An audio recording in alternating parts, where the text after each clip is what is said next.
82లో పెళ్ళి అయిందండి. అప్పటి నుంచి మా అత్తమామలు బాగా చూశారు. ఎక్కువ మమ్మల్ని చూసేది ఎవరంటే రమణ గారి. మిగిలిన ఇంకో పెద్ద ఆయన ఉండేవారు కానీ ఆయన మామూలు ఉండేవారు తప్ప మా ఇద్దరు ఇచ్చి దగ్గర వయస్సు. అందువల్ల ఎక్కువ నన్ను బాగా ఆదరించేవాడు. ఎక్కడికైనా వెళ్ళాలని ఏమైనా సైకిల్ మీద తీసుకెళ్ళిపోయాడు అక్కడ. అప్పుడు ఈ బొడ్లు లేవు మాకు. తూని వెళ్ళాలంటే సైకిల్ మీద ఎక్కించుకొని తీసుకెళ్ళిపోయాడు. మరి నన్ను చాలా అభిమానంగా చూశారు. మొన్నటి వరకు కూడా నా మీద అదే ఒకే రకమైన ప్రేమ. అది చెల్లైనా నేనైనా ఒక రకమైన ప్రేమ. ఇప్పుడు వరకు కూడా ఆయన చనిపోయే వరకు కూడా అలాగే చూశారు. ఆయన మాట ఎప్పుడు నేను కానీ నా మాట ఆయన ఎప్పుడు కాదనలేదు. అలాగే మేము ఎప్పుడు గొడవలు కూడా ఆడుకోలేదు. మేము మాకేది చిన్న మంచిది పొలిటికల్గా సరదాగా అనుకునేవాళ్ళు తప్ప అంతకంటే ఆయనకి నాకు ఎలాంటి గొడవలు లేవు. ఆయన చాలా మంచి వ్యక్తి అండి. అలాగే చాలా మంచిది. నేనైతే గౌరవిస్తాను, ప్రేమిస్తాను. అందులో మాట. జై బాబా, సంతోషం. జై శ్రీ శ్రీ శ్రీ సుశాంతి జ్యోతిని వారి పాత్రకు నమస్కారం. అలాగే మన బొడ్డిపిల్లమ్మ మన అమ్మగారికి కూడా నమస్కారం చేసుకుంటూ ఈరోజు పవిత్రమైన రోజు. మనం డాక్టర్ గారు అయినటువంటి నా స్నేహితుడు, నాకు అన్న, బంధువు కూడా అయిపోయారు. అలాంటి అయిన కార్యక్రమానికి ఇచ్చేసినటువంటి పెద్దలకి, కుటుంబ పెద్దలకి అందరికీ కూడా నా హృదయపూర్వక అభినందనలు తెలియజేసుకుంటూ ఆయన గురించి 2 విషయాలు చెప్పాలనేసి నా కుటుంబం కలిగింది, చెప్తున్నాను. అయినా నేను 2002 బాబా గారి దర్శనం నేను పొందిన తర్వాత ఆదివారం రోజు బాబా గారిని పొందిన తర్వాత ఆదివారం రోజు అయిన డాక్టర్ గారు రాంబాబు గారు, తర్వాత ఆచార్య గారు అనేసి పెద్దపురం అయిన గారు నన్ను పిలిచారు. ఆదివారం కూడా ఇలాగ ఆరాధన జరిగింది, మంత్రి గారు జరుపుకున్నట్టే. పిలిచి నువ్వు ఎక్కడి నుంచి వచ్చావు ఏంటనేసి అలానా అనకాపల్లి, అంటే ఇప్పుడు అనకాపల్లి జిల్లా, విశాఖపట్నం జిల్లా, అలానా గ్రామం నుంచి వచ్చింది. నా పేరు పోయినాను. అప్పుడు ఆయన ఒక మాట అన్నారు డాక్టర్ గారు, అయినా నీకు ఒక విషయం చెప్తున్నాను.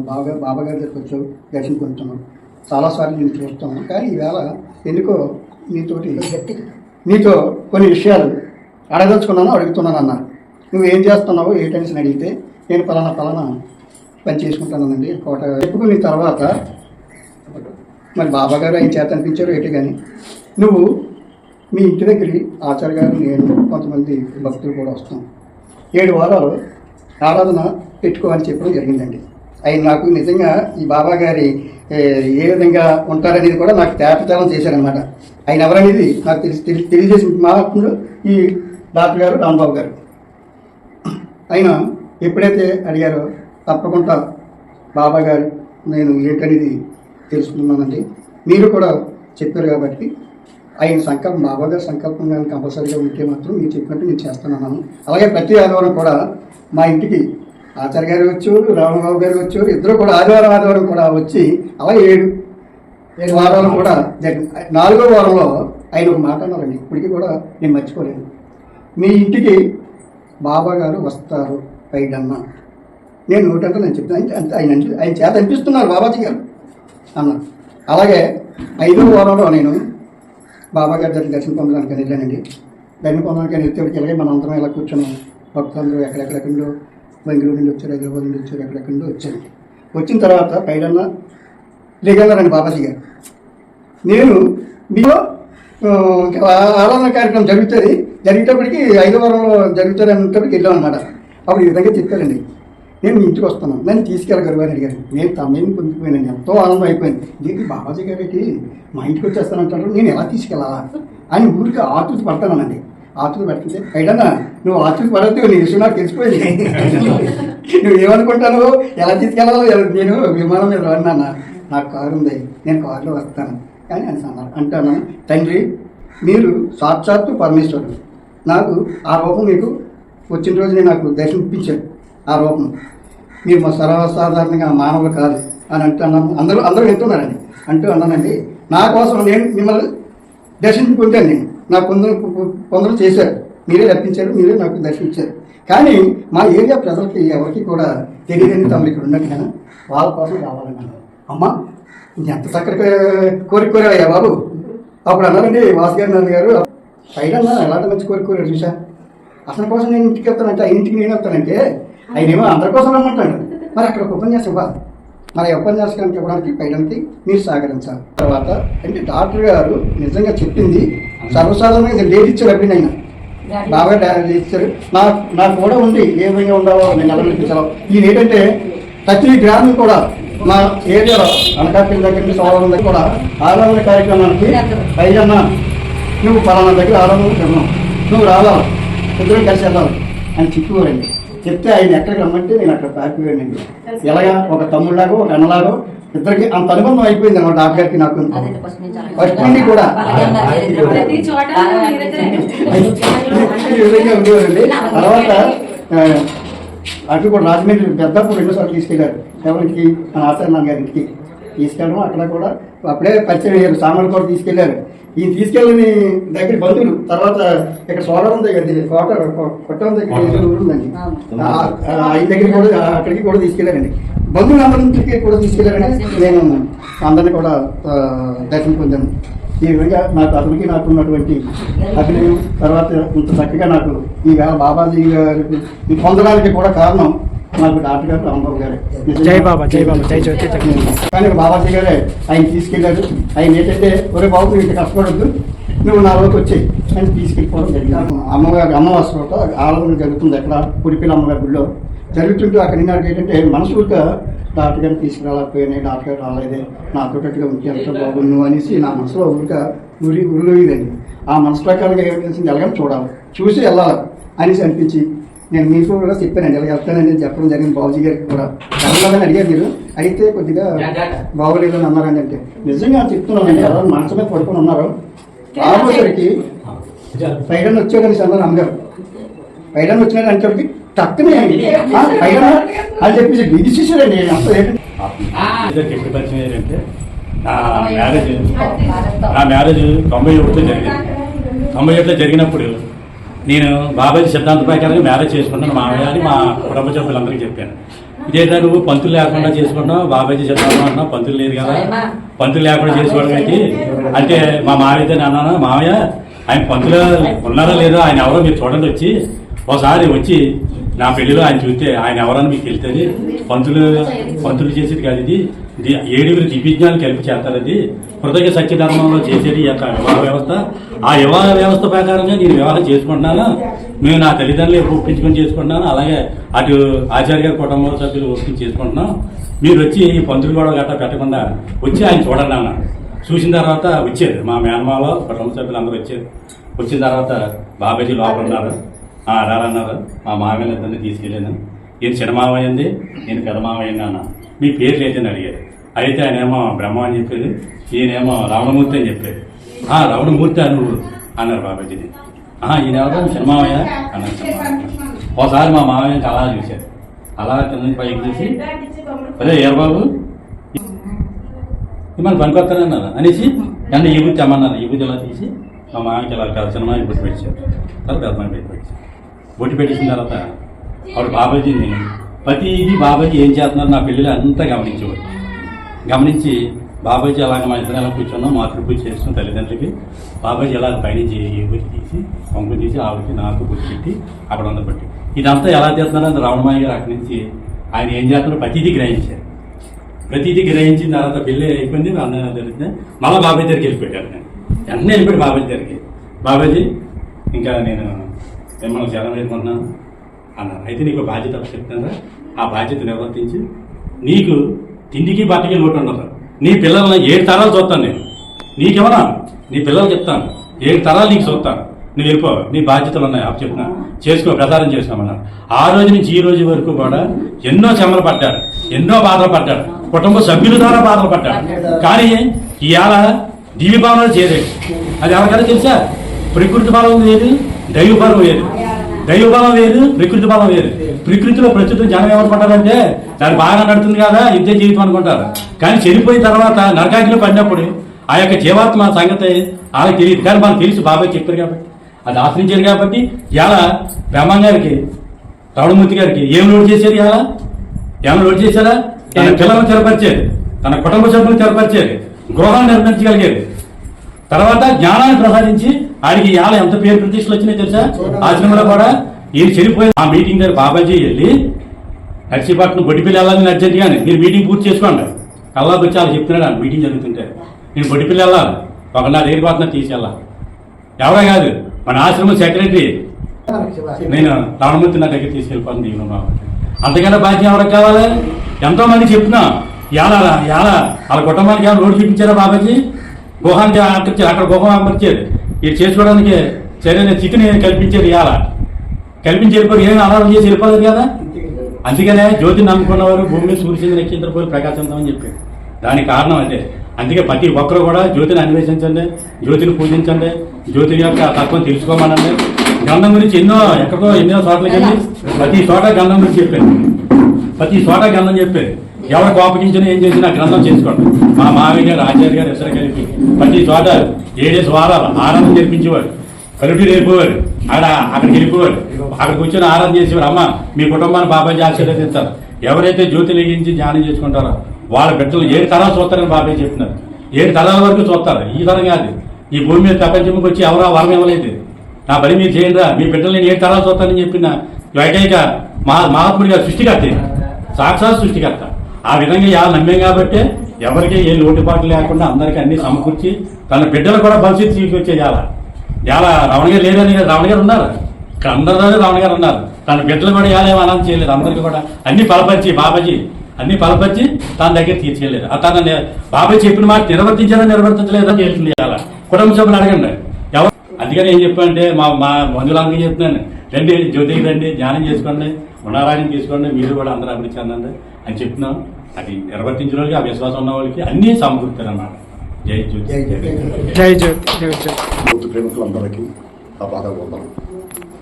ఈరోజు రావణ గారు చనిపోలా, వచ్చి వెళ్ళిపోయారు, వచ్చి వెళ్ళారు. వెళుతూ మనకేమి ఇచ్చారు? చాలామంది అంటారు మనకేమి ఇచ్చలేడు ఆయన, ఆస్తులా అంతస్తులా. ఇందులో ఇంకొక విషయాన్ని నేను మీకు తట్టాలని చెప్పాలి. ఒక కోటీశ్వరుడు చనిపోయినప్పుడు ఆయన పట్టుకెళ్తాడా? కూడా ఆయన పట్టుకెళ్ళడా? ఎప్పుడో ఏం పట్టుకెళ్ళడం. అయితే ఇక్కడ శాశ్వతంగా ఉండేది ఏంటంటే ఆయన చేసిన కార్యక్రమం, ఆయన జీవించిన జీవన విధానం. అది ఆయన కోసమా? చాలామంది నేను ఎదగాలి, నా కోసం, నా బిడ్డల కోసం చేస్తాను. తను ఆధ్యాత్మిక సౌదానికి ఎవడైనా చేరాలనుకుంటే జ్యోతిని వెంబడించండి. జ్యోతి ద్వారా మీరు ముక్తిని పొందగలుగుతారు. పరంజ్యోతి పరమాత్మ అని చెప్పిన వేదాంత సారాన్ని జ్యోతిర్మైన గొప్పతో వీధులు ఊరులు వెళ్ళి అందరికీ చెప్పారు ఆయన.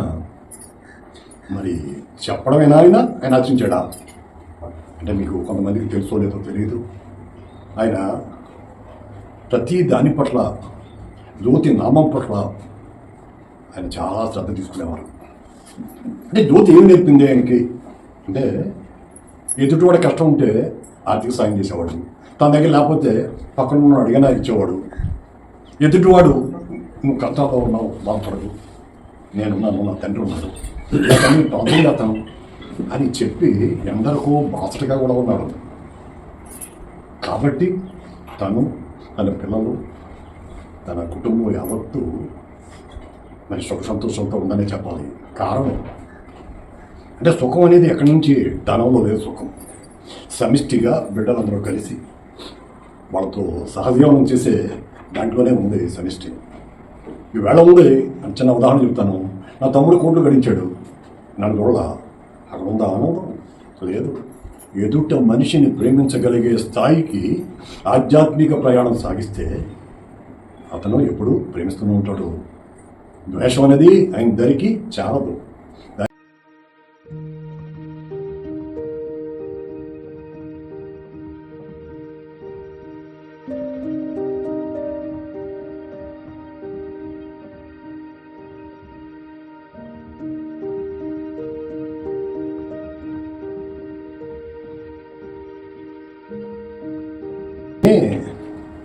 ఈవేళ ఎవరు సుఖంగా లేరు.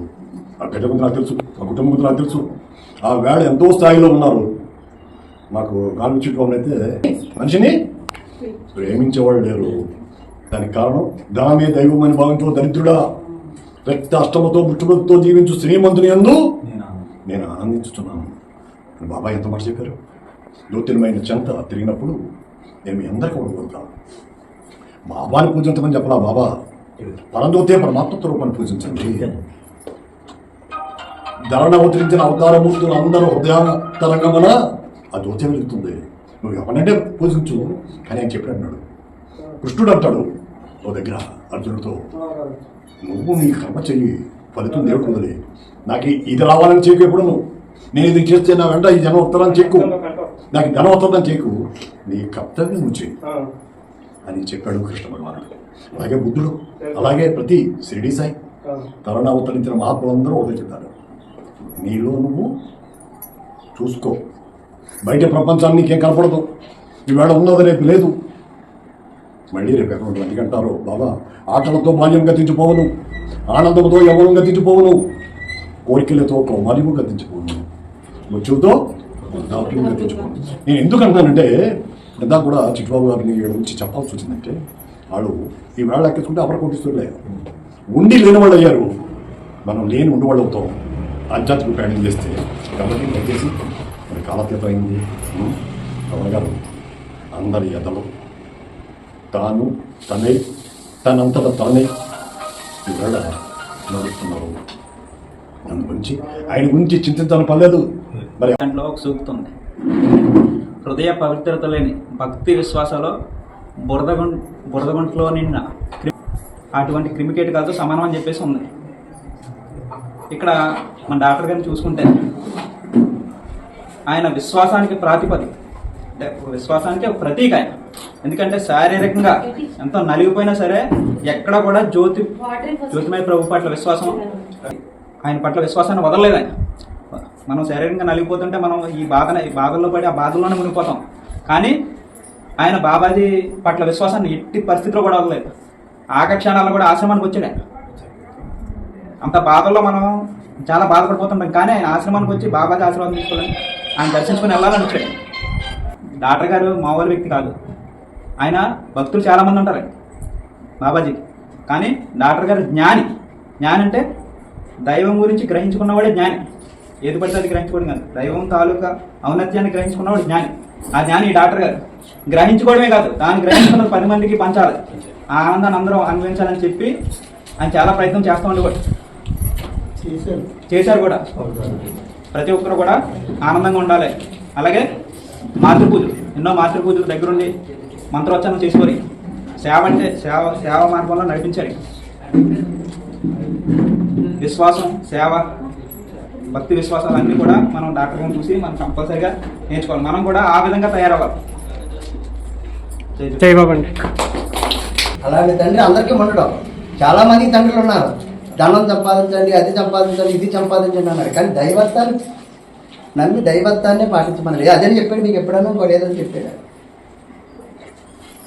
అతని బాధ్యత కర్తవ్యం నెరవేర్తూ బాబాజీ సిద్ధాంతంలో ఏదైతే బాబాజీ చెప్పారో మనందరికంటే ఎక్కువ పని. నా ఇంట్లో ఆరాధన ఉంది, నేను వస్తాను. ఆ ఇంట్లో చాలా కష్టాలు ఉంటాయి, కానీ ఆరాధనకే ప్రాధాన్యత ఇచ్చారు. ఈ మన భక్తులందరిలో కార్యక్రమాలకి ఆయన వచ్చి ఉంటాడు. బాబాజీ భక్తులందరికీ రమణ సిన్నాలు తెలుసు, కానీ రమణ సిన్నాలు శివారు విడిచిపెట్టినప్పుడు రమణ సిన్నాల గురించి వామాలు చేసాడు. శివరాత్రి, పోయిన శివరాత్రి, మన శివరాత్రి, ముందు శివరాత్రి మనందరినీ పిలిచి ఏమన్నాడు? ఐక్యత, ప్రేమ, దావిడి, మిత్రత్వం, ప్రేమ, ఐక్యత, ఈ 3 మనకు కావాలి. అంటే చేయించిన ప్రార్థన, ఈ ప్రార్థనలో మీరు అందరూ కూడా ఆ వామగుండమే చేయండి, మనందరితో చేయించండి. అంటే రేపు మళ్ళీ వామం చేసినప్పుడు నేను వస్తానో రావడానికి ముందే తెలుసు. అతను తావు కూడా అతనికి తెలుసు.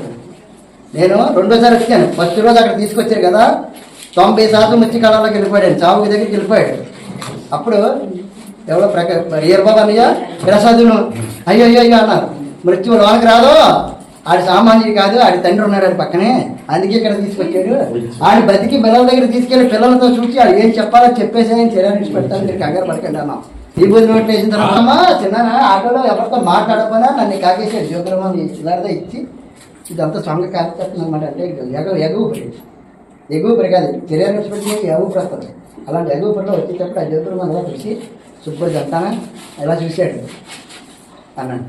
ఇక్కడ రమ్మని 3 సార్లు చెప్పాడు అక్కడ నుంచి. మళ్ళీ నేను చూడకపోతుంటే ఇలా కాకేసి వస్తాను తిన్నాను, నాకు అర్థమైంది, నేను ఇంటికి వస్తాను, ఇక్కడ కార్యక్రమం అయిపోయినా వస్తానని వీడు నేను అలా అన్నయ్య ఆడు నేను 4 గంటల బయలుదేరి వచ్చేస్తాను. రోడ్డు కొట్టుగా రాబోద్ది కోడిపల్లి పోలీస్ స్టేషన్ నుంచి వచ్చి బండిలో పడిపోయింది.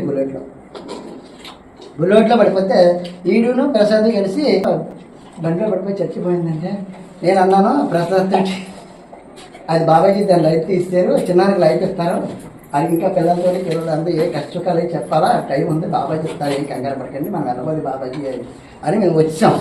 వచ్చి రాబోతుకి ఎలా ఉన్నాడమ్మా నాన్న, వీళ్ళు ఎవరితో మాట్లాడి అలా బాగా పడుకుని ఉన్నాడు. అప్పటికే అన్నం తినలేదంటే ఏం తినలేదు, చిన్నానా అన్నాను. వాళ్ళు మీ నలుగురిని కాళ్ళు చేతులు అంతా కలిసి మీరు అందరూ చెయ్యండిరా, మనం ఆశ్రమం నుంచి వచ్చాం కదా, చిన్నానికి దేవశక్తి వస్తుంది అన్నాను. లేచి కూర్చున్నాడు. లేచి కూర్చొని అన్నం తెచ్చానంటే తిన్నంతా తింటలేదు బాబు, 10 రూపాయలు పాటు, ఈరోజు తింటాడు కదా అన్నాను. పెట్టమను తింటాను అన్నాడు. అలాగే గట్టిగా అన్నాడు, పెట్టమను తింటాను అన్నాడు. ఎంత అన్నం పట్టుకొచ్చి చారీ చెప్తే తిన్నాడు. మమ్మల్ని అన్నం తినమన్నాడు. ఆ తర్వాత చిన్న నీకు లైఫ్ ఇచ్చారు బాబాజీ, మరి ఎన్ని రోజులు ఉంటారో మాకు తెలియదు, కానీ నీకైతే ఈ రోజు లైఫ్ ఇచ్చారు అంటే లైఫ్ కాదు నాన్న, నేను మా అన్నయ్య దగ్గరికి వెళ్ళిపోవాలనుకుంటున్నాను అంటే మా నాన్నగారి దగ్గరికి ఆడలాగే నేను కూడా అలాగే వెళ్తాను, మీరు మాత్రం బాబాజీని మరవద్దని చెప్పాడు. ఎన్ని కష్టాలు వచ్చినా, ఎన్ని బాధలు వచ్చినా, ఎన్ని శ్రమలు వచ్చినా మీరు మాత్రం బాబాజీని పెట్టండి. బాబాజీయే మనకు అన్ని ఇస్తారు. బాబాజీ మనం పుట్టడమే, మానవ జన్మ ఎత్తడమే గొప్ప. ఈ జన్మలో నువ్వు మోక్షానికి వెళ్ళకపోతే మరో జన్మలో ఏమవుతావో తెలదు. అంటే జన్మరాజ్యం గురించి అనగా ఎప్పుడు కూడా ఆచార్య గారు అయినా కూడా మనకి ధనాలు ఇచ్చారు, మాకు కోట్లు ఇచ్చారు, మాకు బిల్డింగులు కట్టారు, మా అబ్బాయి ఉద్యోగాలు చేస్తున్నారు, అవన్నీ మనలాంటి బయట వాడికి వస్తున్నాయి. అవి కానీ మోక్షానికి వెళ్ళి మార్గం చూపించేవాడు ఆచార్య గారు కానీ మీరు కానీ శ్రమలు పడ్డారు, బాధలు పడ్డారు. ఊళ్ళో ప్రజలందరినీ పడ్డారు, అన్ని బాధలు పడ్డారు. మా జనాలు అయితే నాకు అనుకుంది అన్ని శ్రమలు పడ్డారు. అర్థం చేసివాడా ఏమా మనసులో ఏమంటే బయట చెప్పకండి, చెప్పండి బాబాజీకి నెరవేరుతాయి, మీరు అడగండి. చెప్పాడు లేదా ప్రతి ఆరాధనలో కూడా చెప్పాడు, లాస్ట్ నార్త్ ఇచ్చిపోయినానే మా ఎవ్వరు ఏమి సంపాదించకండి, చెప్పండి బాబాజీ మీ మనసులో బాధలు ఉంటాయి కదా, ఏవో బాధలు ఉంటాయి తెలియదు, చెప్పండి బాబాజీ నెరవేరుతాడు. నెరవేర్చకపోతే నాతో చెప్పండి. మళ్ళీ అలా ఎవరో చెప్పగలమా? మా చిన్నాన్న ఇలాంటి తండ్రి ఎవరికి ఉండడానికి నేనైతే ఆయన ప్రతి దాంట్లో కూడా ఎంత మనం ఎవరినన్నా ఒక పుండు ఉన్నవాడినో ఒక కుళ్ళు ఉన్నవాడినో ఎవరినన్నా చూస్తే మనం అసహ్యం పడతాం, మన బిడ్డలను నీట్గా లేకపోతే మనం అసహ్యం పడతాం. కానీ అసహ్యం కూడా తెలియదు చిన్నాను. పంచి పరమాన్నాన్ని పరమ నీచంగా ఉండి దాన్ని కూడా ఒక్క చూపు ఏక చూపుతో చూసిపడాలి. అది బాగోపోతే ఇలా పట్టుకుని ఏమైందిరా నీకేమైంది చెప్పు, నీకు జన్మ నీకు బాగాలేదన్నాడు ఎవడన్నా డాక్టర్ ఇట్లా టక్ ఇంజెక్ట్ చేసి మరణ లేచిపోయాడు. డాక్టర్లు అందరూ ఒక పేషెంట్ రాజమండ్రి, కాకినాడ, విజయవాడ, హైదరాబాద్ కూడా వెళ్ళింది, ఎక్కిళ్ళు అనమాట, ఎక్కిళ్ళు ఆగవు, ఏ డాక్టర్ బాగు చేయలేదు. మా ఇంటికి వచ్చి మా నాన్నగారిని అడిగింది, మీ రమణ గారు చేయాలండి వైద్యం, ఇంకెవ్వరు పని అవ్వదన్నారు. అంటే రమణతో మరి నేను చెప్తే వెళ్ళాడితోటి రమణతో వాళ్ళిద్దరికి అలా ఉండేది కదా అని, ఒరే చిన్న కాడ తీసుకెళ్ళరా చిన్న వీళ్ళు ఇలాగండి. ఏమైందమ్మా నీకు ఎక్కిళ్ళు అబ్బాయా, మంచినీళ్ళు ఎలా పెట్టా, నువ్వు పిన్నో దయా మంచినీళ్ళు ఎలా ఇచ్చి విభూదేసి ఇచ్చాడు, తగ్గుతుంది ఈ మాత్రలు ఇన్ని రోజులు పోయింది. అక్కడ ఎక్కడ పోయే 3 పిల్లలు పెళ్లి చేసింది ఇలా హ్యాపీగా ఉంది. అంటే అతను చేసిన మంచి చెప్పుకోవాలి మనం. నన్ను కూడా చిన్నప్పుడు నేను 7 సంవత్సరాలు కొనేటప్పుడు నాకు ఏదో నీరసం అంతమని వచ్చేస్తుంటే మా నాన్న బాధపడుతుంటే, నువ్వేం బాధపడకండి, నేను మేఘపేలు నేను తీసుకెళ్తానండి, కాకినాడ తీసుకెళ్ళాడు. 10 సంవత్సరాలు ఉంటాయి. కొంతవరకు నడిపించకపోతుంటే నేను కూర్చోపోయిన రాగానే, కూర్చోపోతే ఎవడన్నా పుట్టైనా కొడతాడు, బెదిరించాడు. ఇలా తీసేసుకొని బట్టలు అటువంటిది కదా, జనాలు బాలకృష్ణ మంచి అందం ఉంటాడు కదా, ఇలా తీసుకుని నాకు ఇప్పటికీ బాగా గుర్తుంది. ఇక్కడ కాలు ఇలా వేసి ఇక్కడ కాలు వేసి ఇలా బే కట్టుకుని కాకినాడ బస్ స్టాండ్ నుంచి నేమాల వారింటికి తీసుకెళ్ళాడు. అతను నేరమే కూడా ఎత్తుకునే తీసుకెళ్ళి ఆ సిద్ధాంతులు గట్టా తెలుసు అతనికి, వీడికి ఏదో బాగోట్లేదండి, వైద్యం వల్ల నయం అవ్వట్లేదు, ఇటు చూడంటే 50 రూపాయలు అవుతాయి అన్నారట. 50 రూపాయలు ఇచ్చి నాకు తాయి కట్టించాడు. కట్టించి తర్వాత బాబాజీ నమ్మిన తర్వాత వీళ్ళు మా నాన్నగారు వీళ్ళు కూడా ఎప్పుడు కూడా బాబాజీని మనద్దండి. బాబాజీ గురించి చెప్పడమే నాకు ఎంతో ఆనందం. మళ్ళీ మొన్న వచ్చినప్పుడు కూడా నేను 2వ సారి వచ్చి నాకు పెళ్లి లేదు, తమ్ముడు అక్కడ కలిసాం. ఆ రోజు కూడా నేను వెళ్ళిపోతాను, ఆ టైం అయిపోయింది. మీరు మాత్రం బాబాజీ దగ్గరికి వెళ్ళండి, రమణ గుడికి కూడా చెప్పు. మీకు ఆటంకాలు వస్తాయి, మిమ్మల్ని ఇబ్బందులు పెడతారు, మమ్మల్ని కాదు మంచి చేసే వాళ్ళకి ఇబ్బందులు జరుగుతారా, మీరు మాత్రం దాన్ని పక్కన పెట్టేసి బాబాజీ ప్రచారం విశ్వశాంతి కోసం మీరు గాలి నూనె వస్త్రంతో మూట కడితే ఉండదు, ఆచరణలో ఉండాలన్నారు బాబాజీ. మనం ఆచరించాలా. ఈ రోజున సరే మనందరం కూడా ఇక్కడ నేను నువ్వని ఏం లేదు, ఎవ్వరికి బాబాజీ తెలియని వాడు కూడా బాబాజీ అని పిలిస్తే పలుకుతారండి. నిన్నే చెప్పాడు, ఆ గుడిలో ఉన్నారు కదా ఒక ఆయన, ఏం పేరు శ్రీను. ఏంటి మీరు బాబాజీ దగ్గర ఉన్నారు, మీరు ఎవరో తీసుకొని చెప్పారు కదా, మీ బాబాజీ గురించి ఏం తెలుసు అంటే ఫస్ట్లో ఏదో అనుకున్నాను, కానీ ఆయన నాకు గొప్ప మంచి కార్యక్రమం చేసేయండి. ఆయన సాక్షాత్ ముందు వెనక ఏమీ లేదు. మొన్న వచ్చాడు ఆయన మళ్ళీ. ఇలాంటి ఎన్నో ఉంటాయి. చిన్నాని గురించి చెప్పాలంటే ఈ చెట్లు కొన్ని ఆకులను ఉంటాయి, ఆయన కథ చెప్పాలంటే మనం చెప్పుకోలేము. కానీ అలాంటి వాడి కడపని పుట్టినది మనం అదృష్టమంతుడివి. ఆయనతో మనందరం కలిసి ఉన్నాము. మనందరికీ ఇంచుమించు ఆయన పెట్టుంటాడు, మీ అందరికీ కూడా ప్రేమగా పెద్దకి పెట్టుంటాడు. నీవెంతో ఆయమ్మంతో నేను అంతే ఆయన దృష్టిలో. అది మాకు నేర్పింది ఆచార్య తాతయ్య గారు. మా ఇంటి దగ్గర వచ్చి ఆయన కూడా నెలన్నాను. మా నాన్న చచ్చిపోయినప్పుడు నా పైన తాతయ్య గారు అన్నారు, రమణమూర్తి నేను ఇక్కడ ఉండిపోతాను రా, ఈ అడ్రి పోతున్నారు పిల్లలు 20 రోజులు ఉండిపోతాను. నేను ఉండిపోయి రోజుగా పెద్ద సాయంత్రం ఆరాధన ఏడకండి. నేను ఆనలేకపోయి నేను లేదండి, రమణమూర్తి అన్నాడు, నేను ఉన్నాను, బాబాజీ ఉన్నాను. అలా ధైర్యం చెప్పాడు ఉన్నారు కదా. ఆ రూట్లో మారిపోతామేమో అని, బాబాజీని వదిలేస్తారేమో అని, బాబాజీని వదిలేస్తామని అలా ఒక్క 4 రోజులు మమ్మల్ని కాపాడి మళ్ళీ ఇదే రూట్లో మళ్ళించారండి. మరి అలాంటి వాడు పాదాపు వందం చేస్తూ చాలా చేయగలుగుతారు. జై బాబా. మన రమణమూర్తి గారు, మీరందరూ రమణమూర్తి గారు కాకలేదంటారు. నేను ఎప్పుడో మా చిన్నాన్న అంటారు తప్ప మీరు రమణమూర్తి మమ్మల్ని అయితే నాన్న పిలిచేవాడు. ఒరే కూడా మమ్మల్ని అనేవాడు కాదు, ఒరే బాబు అని కూడా ఏ రోజు అనలేదు, నాన్ననే పిలిచేవాడు. నాకు చిన్నప్పటి నుంచి మా తెల్లారిపోతే మా ఇంటి దగ్గర ఉండేవాడు. మా ఫ్రెండ్ పక్క ఊళ్ళు, మా నాన్నగారికి ఫ్రెండ్షిప్ మీద పక్క ఊర్లండి. పక్క ఊర్లో అయితే మేము నిద్ర లేకపోతే మా ఇంటికి కూర్చునేవాడు. మా ఊళ్ళో మరి డాక్టర్ కదా, ఆర్మీ డాక్టర్, లేకపోతే మా ఇంట్లో మా చిన్నాన్న. అలాంటి పరిస్థితి. బాబాజీ ఒక సందర్భంలో నేను ఎక్కడో చింతలకు ఎక్కడికో ఏదో ఈ బాల విజ్ఞానానికి ఇంకో తీసుకెళ్ళమంటే అక్కడ కూడా తీసుకెళ్ళి ఏదో చేసే చిన్న ప్రయత్నం అన్నీ చేస్తారు. అతను ఇప్పుడు అన్నయ్య అన్నట్టు కానీ, నాన్నగారు అన్నట్టు కానీ, నాన్నగారు అన్నట్టు కానీ బయట మన ఉండేది కాదు, అందరినీ ఒకే భావంతో చూసేవాడు. ఆయన అంతసేపు కూడా మీరు పవిత్రమైన హృదయంతో జీవించండి నాన్న, సర్వం ఆయన నెరవేర్చడానికి సిద్ధంగా ఉన్నాడు. మనలో లోపం ఉంది తప్ప జ్యోతిర్మయ, ఆ బాబాజీ జ్యోతిర్మయంలో లోపం లేదని చెప్పేవాడు ఆయన. మనం ప్రార్థన చేయడంలోనూ, మనం పవిత్రంగా వ్యాపారంలోనే మనం తప్పు చేస్తున్నాం తప్ప ఆయన నుంచి ఏ తప్పు లేదు. మనం తప్పు చేసి ఆయన మీద నిందలేయడానికి మనం బాబాజీ నాకు చేయలేదని మనం అంటున్నాం, అలా అనుకోవద్దు చెప్పేసి చెప్పేవారు. తర్వాత ఇంకో విషయం ఏంటంటే, నేను ముఖ్యంగా ఆయన గురించి చెప్పాల్సింది ఏంటంటే, కూర్చొని ఆయన అంతసేపు కూడా అంటే మనం అనుకుంటున్నాం మన చిన్నాన్న, మన మామయ్య, మన అన్నయ్య అని మనం అనుకుంటున్నాం, కానీ ఆయన వచ్చిన కార్యక్రమం వేరే. ఇప్పుడు బాబాజీని వెంబడించంటే మామూలు విషయం కాదండి. నేను నమ్మొచ్చు, నమ్మకం కలగచ్చు, అంటే మనం తెలుసుకుంటే మనకు అర్థమవుతుంది. మనం మన కోసం చేసినప్పుడు మన భార్య పెట్టుకుని అంటే ఇది చెయ్యాలి, అది వదిలేమని కాదు, కానీ అసలు కార్యక్రమం వేరే. ఆయన తెలియదు ఏంటి, నేను చిరారు విడిచిపెడతాను, నేను వెళ్ళాలని ఆయనకే తెలుసు. అలాంటి సందర్భంలో కూడా అక్కడికి వచ్చాడంటే అది సామాన్యుడికి జరిగే పనేనా? అంటే వ్యక్తిగతంగా కుటుంబం పరంగా కూడా ఎన్ని బాధలు అనుభవించారో ఊహించుకుంటే మాకు తెలుస్తుంది. ఎందుకంటే మేము పడ్డాం కాబట్టి, ఆ చిన్నాన్నలు మేము చూసాం కాబట్టి. మా అన్నయ్య ఉన్నాడు, బయటకు తెలియదు అసలు విషయాలు ఎవరికి ఏం తెలియదు, ఎవరితో ఏం మాట్లాడలేడు. ఎందుకు మాట్లాడతారంటే ఇప్పుడు మనం వచ్చి ప్రేమతో పలకరించాలి. మనం వచ్చి 4 విషయాలు మనం మాట్లాడితే అప్పుడు మనసులో ఉన్నది మనకు చెప్తాడు, రే తమ్ముడు ఇద్దరే పరిస్థితి. అలా నేనే మాట్లాడలేనప్పుడు నాకేం చెప్తాడు? మనం ఒకటేనండి, అన్నీ ఆయన మనకి మంచి మార్గాన్ని చూపించాడు, మంచి భవిష్యత్తుని ఇచ్చాడు, అన్నీ ఇచ్చాడు మనకి. ముఖ్యంగా ఈరోజు మేము ఈ మార్గంలో నడవడానికి ఆయనే కారణం. ఇంక రెండో మాట లేదు. నేను ఒక సందర్భంలో చిన్నంత గొడవ కూడా ఆడాను. మాకు ఈ దారిని చూపించిన ఇలా చేస్తావా ఇది అని చెప్పేసి నేను గొడవ ఆడాను. గొడవ ఆడితే తర్వాత అప్పుడు ఏదో 2 మాట్లాడినాడు. వాళ్ళ తర్వాత ఇంటికి వచ్చేసి ఫోన్ చేసి, నువ్వు చెప్పింది కరెక్ట్ కదా, సరే వదిలే, అది వదిలే కాదు పట్టుకోకండి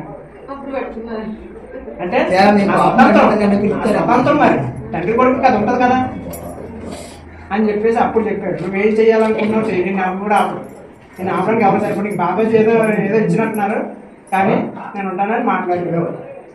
అంటే వేరే ఏం కాదు, అలా కాబట్టి మనం నాన్న చూపించిన మార్గాన్ని మనం వదలకూడదు అక్క. ఎందుకంటే మళ్ళీ మళ్ళీ ఈ జన్మ ఎత్తకూడదు.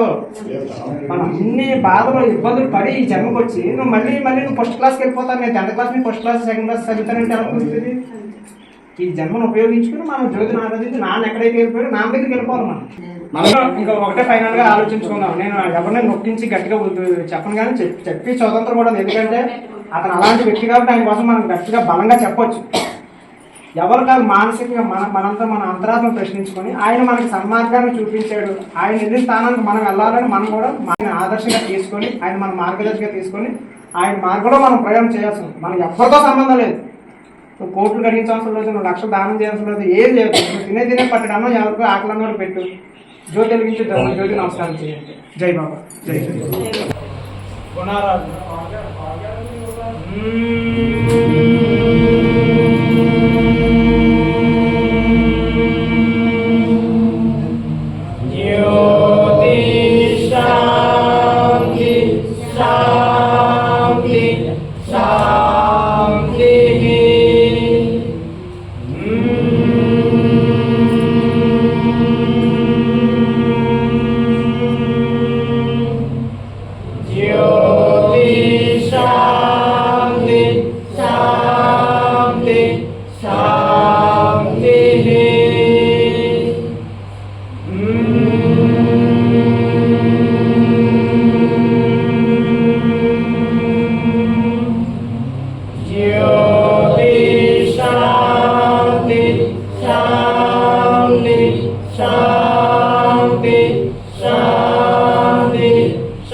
Shanti, Shanti.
అంతర్వాణి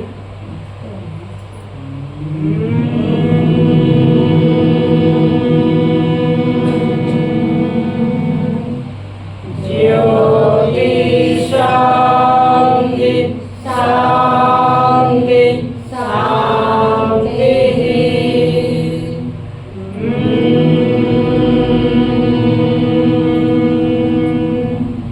జ్యోతి శాంతి శాంతి శాంతి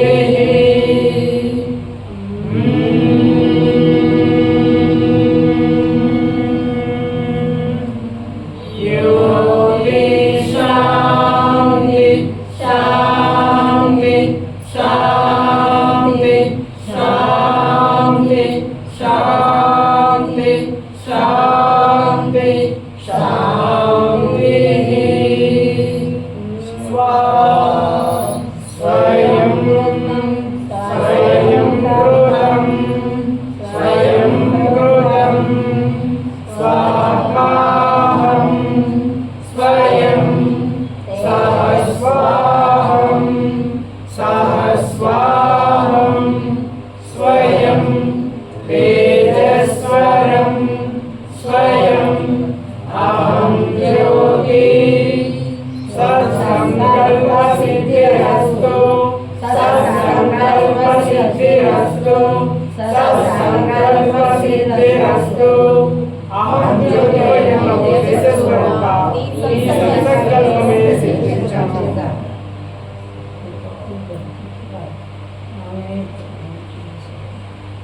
మన మనసులో అందరం ఒకసారి సంకల్పం చేసుకుంటాం నాన్న గురించి.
ఉదయగానము హారతి స్మృతికే అందని సూర్య స్వరూప వేదమునందని దివ్య స్వరూప ఉన్నతిదేనిది సర్వము నీవే సమర్పింపమాకున్నది ఏమి అనంతయోగి ఆది స్వరూప ఆరతి శ్రీకారో జ్యోతిమన్ ఆరతి శ్రీకారో జ్యోతిమన్ ఆరతి శ్రీకారో కృపా సత్య ప్రేమ శాంతి స్వరూప కృపా సత్య సంపూర్ణం సర్వ సృష్టికి ఆది సంభూతం హారతి స్వీకారో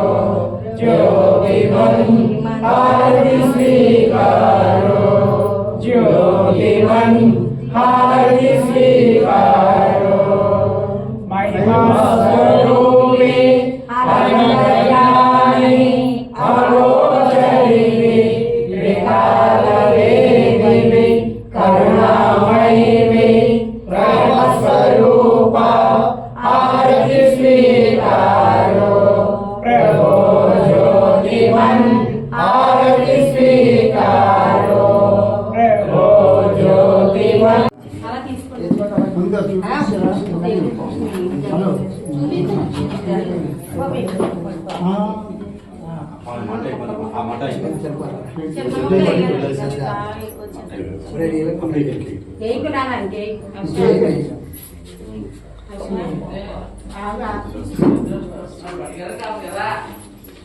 దివ్యావతార్ శ్రీ శ్రీ శ్రీ విశ్వశాంతి జ్యోతిర్మయ ప్రభువుల వారికి దివ్యావతార్ శ్రీ శ్రీ శ్రీ విశ్వశాంతి జ్యోతిర్మయ ప్రభువుల వారికి దివ్యావతార్ శ్రీ శ్రీ శ్రీ విశ్వశాంతి జ్యోతిర్మయ ప్రభువుల వారికి జగన్మాత బొడ్డుపిల్లమ్మ వారికి జగన్మాత బొడ్డుపిల్లమ్మ వారికి జగన్మాత బొడ్డుపిల్లమ్మ వారికి కృతయుగ సద్ధర్మం దివ్య జ్ఞానులకి కృతయుగ సద్ధర్మం దివ్య జ్ఞానులకి కృతయుగ సద్ధర్మం దివ్య జ్ఞానులకి జై జ్యోతి జగజ్యోతి జై జ్యోతిర్మయ అమ్మ దాదాపు